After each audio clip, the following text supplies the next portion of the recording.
On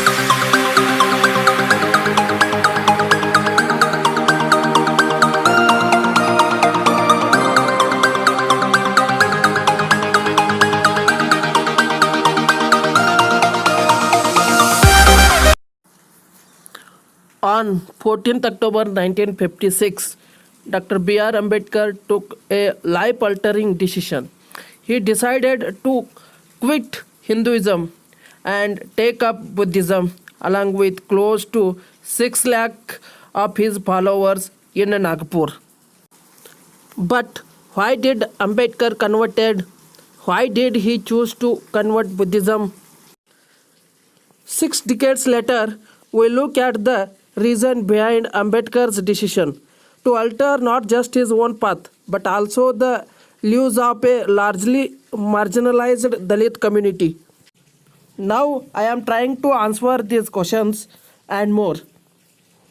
You also be hearing excerpts from Ambedkar's speeches in which he himself answered these questions.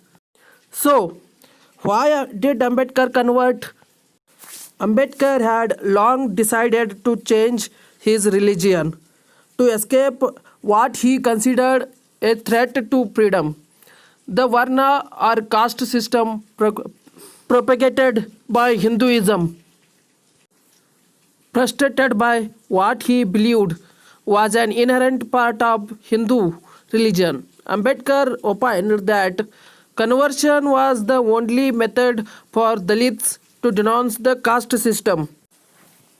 Almost 20 years before he actually converted, Ambedkar addressed the Mahars, a section of community considered untouchables in Mumbai, apprising them his decision to convert.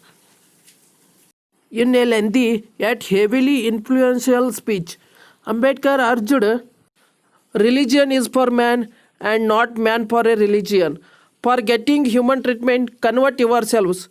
Convert for getting organized. Convert for becoming strong. Convert for securing empathy. Convert for getting equality. Convert for getting liberty. Convert so that your domestic life should be happy. Why do you remain in a religion which does not treat you as a human beings?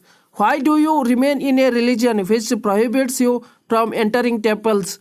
Why do you remain in a religion which prohibits you from securing drinking water from the well? Why do you remain in a religion which comes in your way for getting a job? Why do you remain in a religion which insults you at every step? Religion in which man's human behavior with man is prohibited is not a religion but a display of force. A religion which does not recognize a man as a man, it is not a religion but a disease.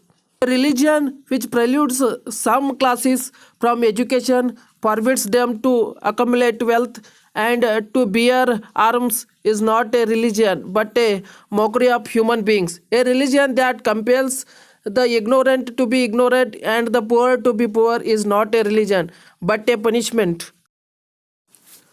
On the caste system, Ambedkar said, some Hindus argued conversion is worthless if you do it out of frustration. With the caste system, wherever you go, you face caste. Muslims also have their own caste. If you become a Christian, they are also caste. This is what Hindus believed.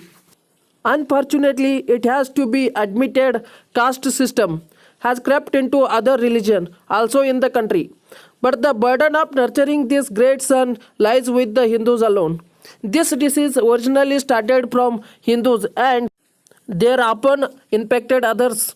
Although the caste exists among Muslims and Christians alike, it will be meaningless to like that of Hindus. There is a great distinction between the caste system of Hindus, that of Muslims and Christians. Firstly, it must be noted through caste exist among Christians and Muslims does not the chief characteristics of body social. If one asks, who are you? Someone says, I am Hindu. One is not satisfied with his reply. He further asked, what is your caste? And unless this is replied to no one can have idea of social status.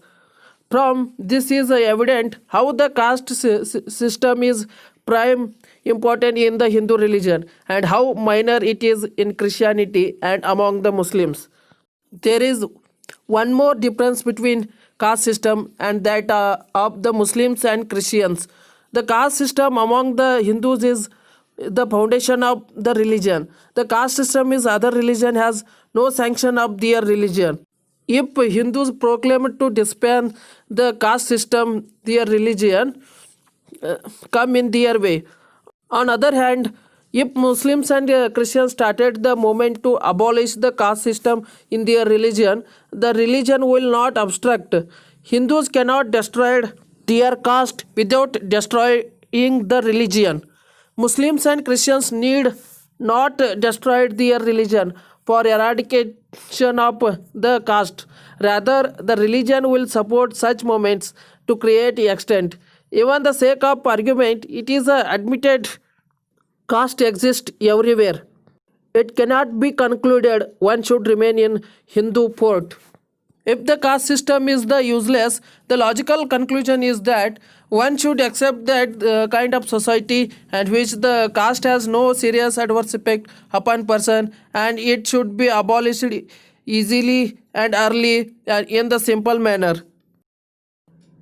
Why did Ambedkar choose Buddhism?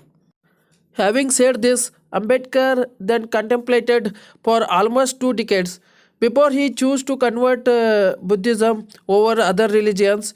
The reason behind his choice was, in fact, the foreignness associated with Islam and Christianity. Apart from a deep rooted disdain for the caste system inherent in Hinduism, another possible reason that could have driven Ambedkar's choice was that Buddhism met his core values of rationality, morality, and justice. According to religion studied specialist Christopher Quinn, Buddhism helped Ambedkar realize his requirements, the exercise of individual choice based on reason and historical consciousness. Further, Quinn also suggests that Ambedkar modified the religion his basic tenets to fit his idea of Buddhism, particularly by including the values of equality, fraternity, and liberty. Why Nagpur?